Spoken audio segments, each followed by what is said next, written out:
Et on retrouve en direct de Tel Aviv notre correspondante Bethsabée Salem. Bonsoir Bethsabée, vous êtes place des otages précisément. On l'a vu, une marée humaine a laissé exploser sa joie.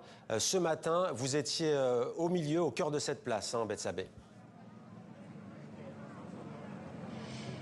Oui, des explosions de joie ce matin et en fait tout au long de la journée, ici des gens de tous les âges qui ont hurlé de joie, qui ont pleuré aussi d'émotion, parfois des gens qui venaient de loin avec des pics d'hystérie, comme par exemple sur les écrans géants qui ont été installés à cette occasion, comme celui qui se trouve derrière moi. Et bien, les Israéliens ont enfin pu voir les images de retrouvailles des ex-otages désormais avec leurs parents ou leurs épouses. Donc là encore, beaucoup d'émotions, et puis l'émotion ici aujourd'hui, elle était d'autant plus forte que les Israéliens, les dizaines de milliers d'Israéliens qui se sont succédés aujourd'hui, ce sont les mêmes qui pendant des mois ont défilé dans les rues, ont tenu tête au gouvernement, ont manifesté, ont soutenu les familles d'otages, et finalement cette libération pour eux c'est aussi une victoire, c'est vraiment le fruit de leur lutte, et ça pour eux c'est d'autant plus émouvant.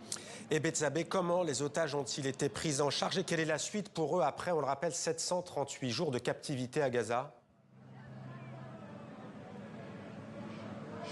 Alors après une brève visite dans la base militaire de Reim, qui se trouve à la frontière de Gaza, où ils ont eu un premier check-up de santé, ils ont pu rencontrer brièvement aussi leurs proches, et bien ils ont été emmenés et dispatchés vers 3 hôpitaux du centre du pays, et notamment l'hôpital Ichilov qui se trouve à quelques pas de là où je me trouve.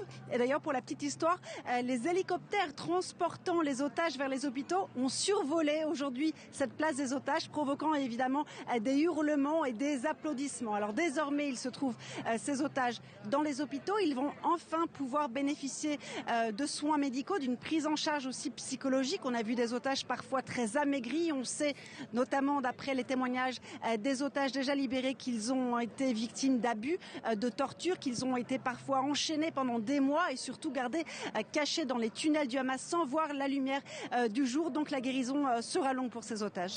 Merci beaucoup Bethsabée Salem en direct de Tel Aviv en Israël pour TV5 Monde.